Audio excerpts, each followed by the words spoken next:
Ah, man, what better way to celebrate 1 million subscribers than debunking a terrible video made about me, right? I wasn't expecting to make a video like this today. I was trying to keep it a lot more lighthearted and to be a much cooler video after 1 million subscribers. But I woke up today with a very specific video in my sub box. The video is called How KonekoKitten Became the King of Roblox, made by one of our few and lovely friends, Jeremy. Now, some people might recognize this name on the YouTube channel because I've made a couple of videos talking about the Adopt Me drama situation between the Adopt Me development team and Jeremy when he was still playing Adopt Me on Roblox YouTube. You know, as one of my things that I do on this channel is go over certain situations within the Roblox community and figure out what is truly going on. And Jeremy decided to make a video about me after I hit 1 million subscribers, which I thought, alright, cool. He decided to make a video about me, just talking about my channel and my growth and stuff, but the video cannot be anything further from that. You misrepresent me and my content multiple different times throughout this video, and I'd like to clearly debunk them in this video. And keep something in mind, once again, I do not hate Jeremy. Even with this video being made about me, I just firmly disagree with it. That's why I'm responding to it and just shooting down why I think the video is wrong,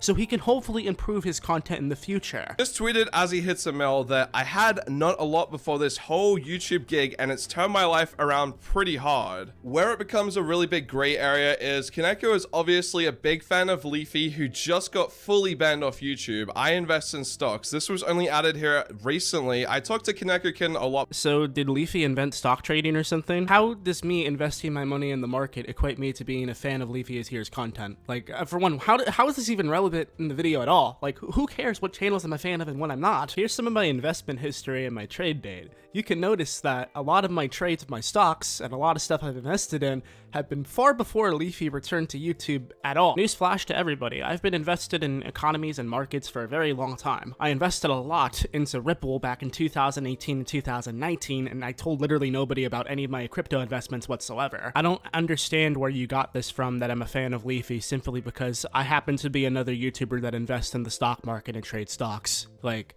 you know, a lot of us do this too, right? Cole disappeared forever. I think when someone's obviously dealing with a lot of mental health, it's not very good to put them in the spotlight like this, and he seems to have applied this to a lot of people over time. Yeah, I mean, Coral lost every YouTuber's respect after he told a fan it was cringy to make fan art of them. Like, of course I'm gonna think he's not really deserving of that much sympathy. He was rude to a fan and never apologized to it publicly when he had all opportunity to do so. You realize that the stuff Coral said towards this girl caused a lot of people to attack her and put her mental health through a lot of terrible moments, right? And because of that, I never gave him that much sympathy. Had Coral bothered to apologize in that situation and do the right thing, I would have shown a lot more empathy and probably would have been able to move on from that situation a lot sooner had he had just simply apologized. It wasn't that hard to do. They've made a lot of videos talking about hot topics, but I can tell you why this is a good and a really bad thing at the same time. This is his 1 million sub video. You can see he doesn't look that happy. He more looks like he's probably carrying a lot of guilt. Yeah, it's almost like I explained in the video that 2 of my good friends died at the beginning of this year, and I wish I had sacrificed more time to them to hang out with them and actually talk to them. It's not like I was hurting or anything. No, not at all. Not even a little bit in the back. But even with this achievement, there's 2 people who aren't around anymore that I really wish I was able to share this damn achievement with, man. I don't know where you are nowadays, guys, but shout out to Karen and Roman.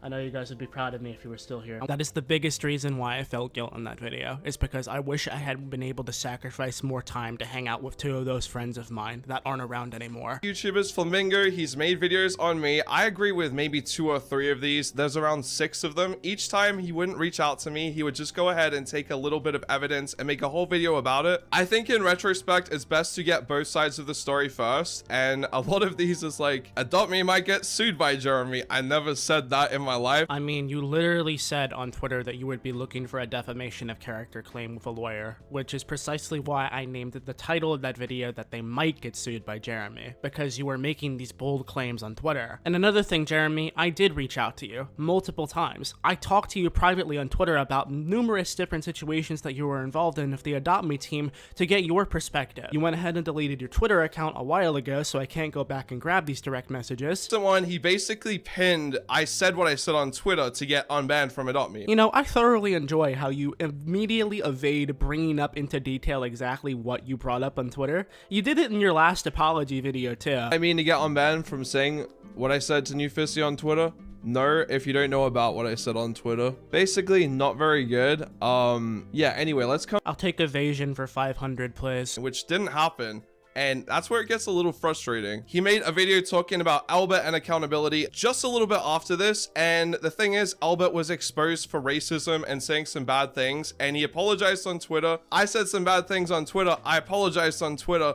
But my apology was not accepted by Koneko. He quickly took Albert's side of this. It's because from a business standpoint, Albert is like the biggest Roblox YouTuber and it's very easy to do this. But yeah, he basically just says it's okay. He forgives Albert, which is a little scary when with my drama, I apologized and all that stuff. And I had to make several videos apologizing because 800,000 views. Now, please by all means correct me if I'm wrong here, but I personally believe there is a massive difference between being 16, 17 years old and using some edgy jokes on a YouTube video to appeal to an audience of edgy people and to be a grown-ass man and bring up somebody's death in a situation where it's not relevant whatsoever. Do you understand why it is hard to forgive you in this situation, Jeremy? Albert has taken years to understand the jokes that he made were insensitive and wrong, and why he apologized and said that he took accountability for them, which was the right thing to do. Very polarizing effect here because we, on the one hand, have Albert, who has messed up bad and apologized, he was forgiven. And then I messed up bad, I apologize, I was not forgiven. It's not that I don't forgive you. I want you to grow and learn from your mistakes. You have to understand that respect is earned and not given. Apologies don't mean anything online. Actions and bettering yourself prove more than just a written apology or anything like that. Albert's taken multiple years to understand and realize that the jokes that he made a long time ago were insensitive. You've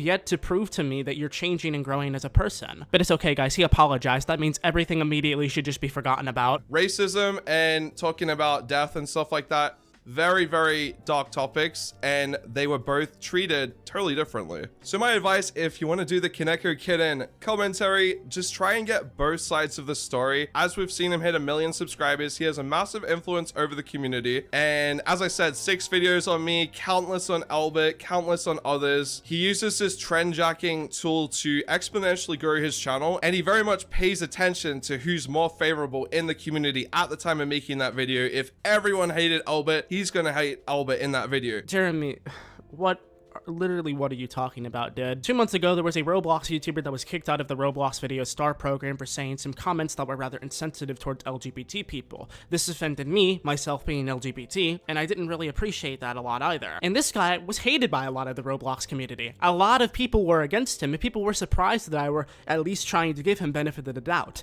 But I understood some things in this situation. Fusion grew up in a household that was very Christian conservative, which his parents taught him since he was very young to not be very tolerant towards LGBT people. I took time to talk to him and understood fully that even me, myself, as an LGBT person being offended by that he took time to understood and learn why those things were not great to say, and took accountability where he was wrong. So no, I don't just pick the popular vote and go with whoever is the most favorable for what's going on. That was a situation of me being unbiased and keeping to my morals, because I believe cancel culture is stupid, and I don't even think Jeremy's career on YouTube should be canceled because he said a couple of dumb stuff on Twitter that I certainly disagree with, but I mean, that doesn't equate to somebody's entire career being ended. I think everyone has the opportunity to grow and improve on themselves. Encourage anyone looking into this to please look at both sides of the story more. I think he really drove Cole off the platform. Like, that guy was obviously suffering mentally a lot, and he never came. Why are you giving Coral a defense when he literally never apologized to this girl? He was a grown-ass man. Why are we giving this dude a defense? I don't care about him. If he wasn't even willing to apologize in that situation towards that girl that he brought a lot of hate towards, then I don't think he deserves a platform. Sorry, I really genuinely don't, and I'm going to stick very strongly to that. And then we have to look at the whole stance where YouTube has just terminated Leafeus here, who made 12 videos talking about a content creator. Koneko has made 6 videos talking about a content creator. Make that 7. At what point does it cross the line, and do you think this will be a problem for him down the track? But yeah, overall, great job on 1 mil. I don't hold any grudges against anyone. Yeah, boys, I don't hold any grudges against no one.